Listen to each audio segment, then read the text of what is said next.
ጋይሶችዬ ማለት ነው ማስመሰል መዋሸት ወይንም ደግሞ ቅጥፈት ማለት ነው። ዛሬ በእግሩ ቆሞ ሲሄድ ያየሁት ሄርሜላን መስሎ ቆሞ ሲሄድ ከሄርሜላ ጋር አብሮ የመጡት ራሱ ዝተቶች ማለት ነው። ዝተቶች የሰው መሳይ ሰይጣኖች አማርኛውን ራሱ አስጠፉብኝ ማለት ነው። እኔ በነገራችን ላይ ስናደድ ውሸትን እውነት ነው ብላችሁ እመኑ የሚል ሰው ከፊት ለፊቴ ስቆም እንደዚህ ነው የሚያደርገኝ ማለት ነው። ውሸት እንደዚህ በእግሩ ቆሞ ይሄዳል ጋይሶች። እኔ እኮ ውሸት እግር እንዳለው ገና ዛሬ ከሄርሜላ አፍ ሲወጣ ሰማሁኝ። አስመሳይ ፊቷ ላይ ራሱ እኮ ማስመሰል እንደሚታይ እኮ ያስታውቅባታል እኮ በቃ ማስመሳይ እንደሆነች ማለት ነው። ወይኔ ጉዲ ቢስሚላ ቤተሰቦች፣ እንደዚህ ማስመሰል ለካ ፊት ላይ ይታወቃል።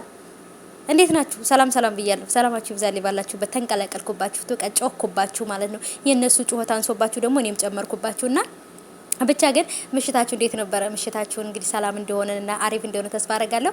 በሰላም ያዋለን ደግሞ በሰላም ያሳድረን፣ የነገ ሰው ይበለን እያልኩኝ እኔ ውዶች፣ ፈጣሪ ከክፉ ነገር ወጥቶ ከመቅረት ይጠብቀን።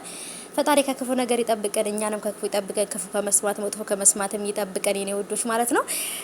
እና እንግዲህ መጥቼላችኋለሁኝ። እንግዲህ ሱመያ ወረኝታ ያልቅብሽ ወሬ ያመልጥብሽ። እንግዲህ መጥቻለሁ።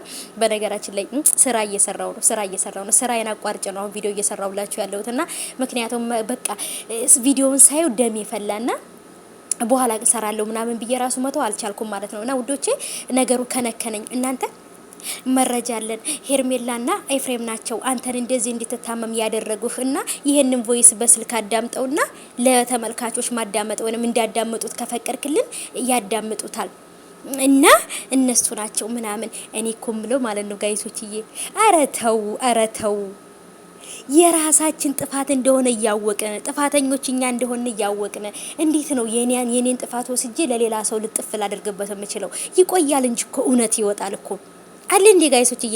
ውሸትም ልካለው ማስመሰልም ልካለው። በቃ ሄርሜላ አብርሃምን ተዩ፣ የራሱን ህይወት ትዳሩን ልጁን ያሳድግበት፣ ቤተሰቦቹን ይምራበት። በቃ ተዩ እንዴ ይሄን ያህል አሳጎርጓሪ ዘንዶ ያወጣል እንደሚባለው የሩታን ሚስጥር አወጣለሁ ብለሽ የራስሽ ሚስጥር እኮ እየተደረሰበት እኮ ነው።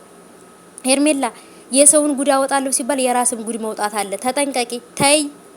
ተይ ሩታ የያዘችብሽ ነገር ማለት ነው አንቺ ከያሽው ይበልጣል። ተይ አንቺ ወይ ወሬ ስታወራ ወይ የሆነ ነገር ስልክ ስታወራሽ ወይ ስትፎክርብሽ ወይ ደግሞ የሆነ ነገር ስትልሽ ሪካርድ አድርገሻት ሊሆን ይችላል እንጂ ሌላ ነገር ምንም ነገር አይደለም። ወይ ስታስፈራራሽ ነው በቃ ደውላ ስታስፈራራሽ ምናምን ያን ነገር ቮይስ አድርገሽ ሊሆን ይችላል እንጂ ምንም አይነት ስለ ሩታ መረጃ የላትም። አብርሃምም ደግሞ እኔ ሩታንና ሄርሜላን ስለመምረጥ አይደለም ስለ ራሴ እውነት ነው እየታገልኩ ያለው። ስለዚህ እኔ ሄርሜላን ሩታን መምረጥ አይደለም የምመርጠውም ህይወቴን እኔ ማቀቀው ብሏል። እና አሁን ላይ የራሴ እውነት ይውጣልኝ በቃ እኔ ልወቅ ምንድነው እየተደረገብኝ ያለው የሚለው ነገር ማወቅ ነው የፈለኩት ብሏል አብርሃም። እና እሱን ነገር ማወቅ ደስ ይለናል አብርሃምዬ፣ ምክንያቱም እኛም እውነቱ እንዲወጣ ስለምንፈልግ ማለት ነው።